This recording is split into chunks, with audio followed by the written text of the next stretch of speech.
malulungkot na bayan namin. Nung hindi pa nagawa itong semento, nahihirapan yung mga magsasaka paglabas ng mga ani nila. Nahihirapan silang maghakot ng palay papunta sa bayan. Tapos kung meron mang hahakot, bibigyan mo pa ng upay yung pan. Pero ngayon, dire-diretso na. Hindi na nahihirapan yung mga farmers. Yung natitipid ng isang farmer ngayon per kaban, nasa 20 pesos, 25. Pero halos libre na yung paghakot ng ng palay. Hindi tulad nun na paglabas ng palay, binabayaran mo yung naghakot ng mga 20 kabans, ay 20 pesos pala per kaban.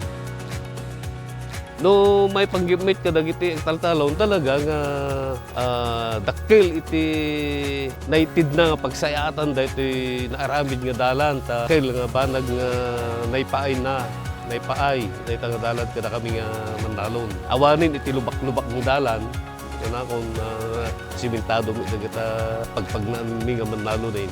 Ajay ko nada nga Ruti Aurora Rumarangkada. Maraming salamat, Apo Presidente Bongbong Marcos, na bigyan kami ng ganitong pagkakataon. At ganon din kay DAR Secretary, salamat din kay Secretary Conrado Estrella III, pati na rin kay Director Primo Lara. Kumanit niya pasalamat kini Apo Presidente tayo, ta kit nga road ni Apo BBM nga kunada. Kini iso iti kinplano kada gitoy nga proyekto siguro. Adi kunadan nga bagong Pilipinas. Sumaruno ni Apo Sekretaryo iti Department of Agrarian Reform ni Apo Conrado Estrella III. Kastamit ni Apo Regional Director ti Region 2 ni Apo Sir Primo Lara. Kaila pagyamanan mi nga manalon sir kada kayo nga mangitartar with iti Department of Agrarian Reform.